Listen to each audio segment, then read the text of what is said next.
Hi, Nancy Burt-Preece here. I'm an independent Stampin' Up! Demonstrator. Here's my email, my website, and it is now March. So here's my new March host code. If you haven't joined my Facebook business page, please do. I give out prizes every other week, and we just have a great group of people. So I hope you would join. Please like, subscribe, watch to the end of my YouTube channel, and share with all your crafting friends. I'm trying to build that channel. So what are we going to do today? We are going to do something called the twisted ribbon technique. I've seen so many, I'm not sure who originated it, but it's a neat technique. So I'm going to tell you how we're going to start the card. I'm using boho blue. It is 5.5 by 8.5, scored at 4 1/4, and then I cut off 2 1/8, which is basically this half of the card. So 5.5 by 8.5, scored at 4 1/4, and I cut off 2 1/8. Then I used that 2 1/8 and I trimmed it to 1 7/8 by 5 1/4. So it would fit on here nicely. I wanted it to be on the front. And then I have an inside white, which is 4 by 5 1/4. I have a 1 by 5 1/4 piece of this. This is the Thoughtful Expressions Designer Series paper, which I really like. So I'm going to move these things to the side. I am using the Planted Paradise. Am I saying the right name? It is Go-To Greetings and Planted Paradise. I am using the right name. The Go-To Greetings is in the annual. Planted Paradise is in the mini catalog. And this is Copper Clay and Mossy Meadow. I stamped off on both of those. So just to give it a little bit of pop of color. I pre-stamped this. I also have 2 deckled circles. Okay, I think that's all the details. So let me show you how incredibly easy this technique is. I'm moving all the parts and pieces out to the side. This is my 1 7/8 by 5 1/4 inch piece. Now you can do, it depends on how tall you make your pieces. I did, for the people that are coming to my class, I did 6. These are 1/2 inch by 3 1/2. I did 6 of both colors. So they had extra. If they didn't need all 6, not a problem. So, and you also need a silicone mat or something that the glue is not going to stick to. So I'm going to show you how I'm using my glass mat. And I'm checking to make sure you can see it. Yep. So I have it here. And what I'm going to do is I'm going to make tick marks at the 1/2 inch mark. So the nice thing is on my glass mat, as I can tell, the 1/2 inch marks are, okay, maybe I can't tell. Let me make sure. I'm going to go down and make sure I'm doing it right. Yeah, I am doing it right. So you're going to do 1/2 all the way through. You can do both sides. You can do one side. I'm making very light pencil marks. If you come to my class, you're going to be happy that I made all the pencil marks for you. And basically the tick marks help you line up your ribbon, which is really your Designer Series pattern paper. So I'm just going 1/2 inch. If you're using 3/4 inch strips, then you would make your tick marks at 3/4 inch.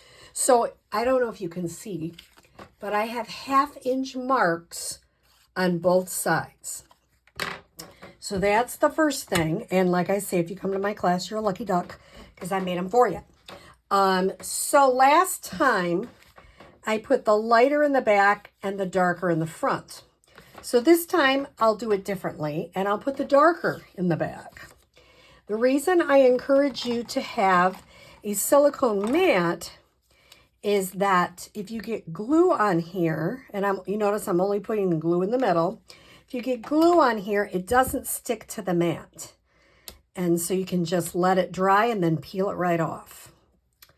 Okay, so I'm going to line this up with the corner and the first tick mark. Making sure that's the corner and the first tick mark. Then I'm going to do the same color all the way down. It's not a hard technique, just takes a few minutes. It's just more fussy than anything else. Now I'm going to go to the second tick mark and over here. So you notice I'm just making diagonals and if there's a little bit of, because I did this in pencil, I'll have some erasers and you can just erase anything that's still left. Sometimes when I put the other part in, you don't see it. It's totally fine if you do, because we can just erase it with a pencil. Okay, I'm going to the next tick mark. And I'm going to go down. As you can see, they're about the same distance. I want to do the whole thing for you because it's important to see how it works. Because the first time you're kind of like, what? It's weird, but I always go from the left corner down, left to right. If you think that might help you. And I'm only putting glue in the middle. I'm not putting a ton. You want it to stick, but you don't want it to be overflowing everywhere. And that tick to that tick. And the last one, you probably don't need it, but I'm kind of anal. So we're going to go from that tick down. Now I'm going to set this aside for a minute. I'm just going to pick it up so it doesn't stick. And set that aside for a minute. And I'm going to come back and put the 1 by 5 1/4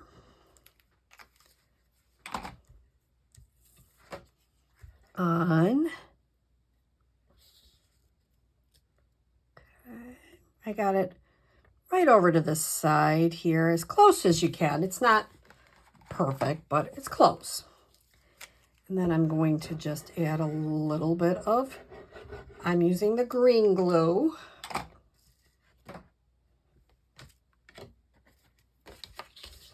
Adding this in.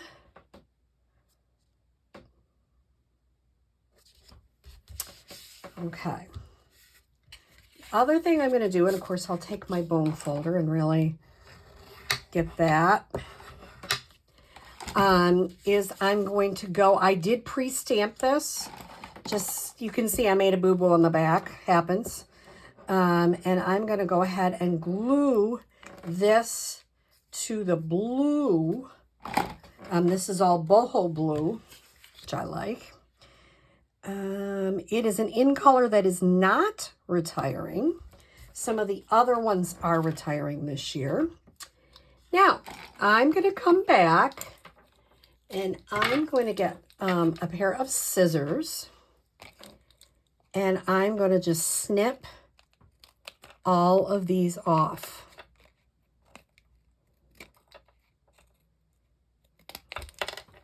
The reason you let it sit for a minute is if you try to do it right away, trust me, it's not a good thing.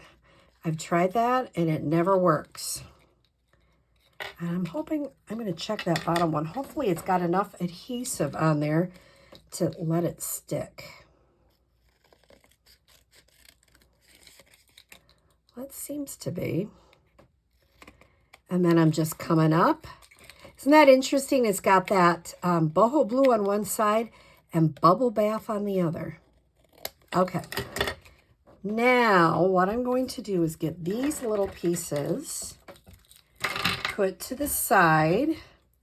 I will get rid of them later and clean up my glass mat. Now here's an example. I'm just going to come through and that just peels right off. Isn't that great? And just kind of go like that, get all the glue off of it, and you're ready to start again. I love that. Okay, now I'm going to come through with the lighter piece.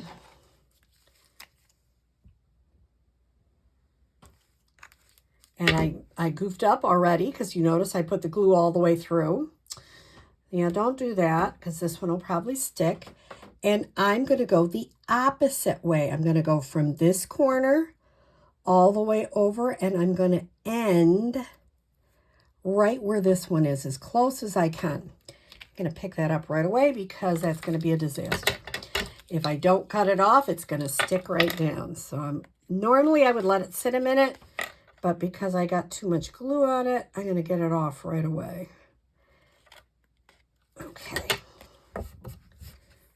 All right. And of course you get glue on your scissors, so you have to wash them off too. It's all exciting. Okay, this time I'm going to do it right. And I'm only going to put some glue in the middle. And I'm going to go from the point here to the point down here. So you can see there might be a little tick mark there that I need to take off, but there's not as much as you'd think because this covers it up a little bit.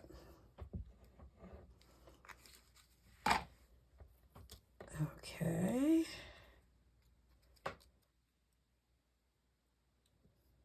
There we go.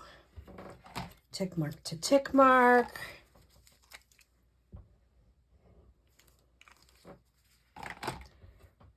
I don't know who first came up with this. It's really a clever use of your paper scraps, because I don't know about you, but I think we all have some paper scraps that you're like, oh, what do I do with all of that?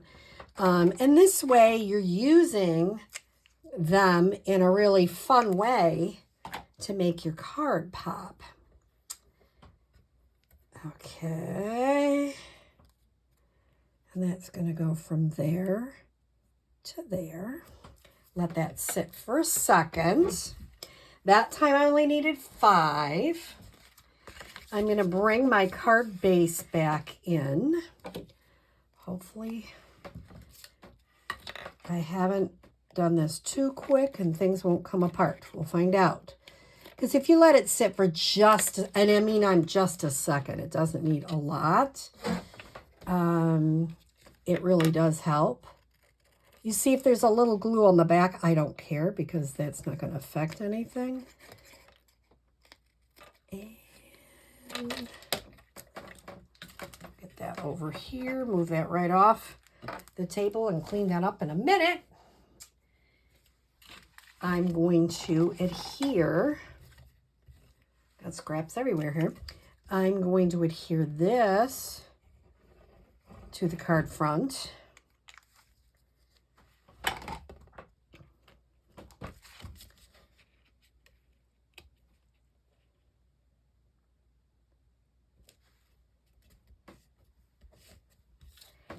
I debated popping this up. I already got something on it. And I decided not to. I decided to just put a little bit of adhesive on the left-hand side. Not a lot, just enough so you know it's going to stay.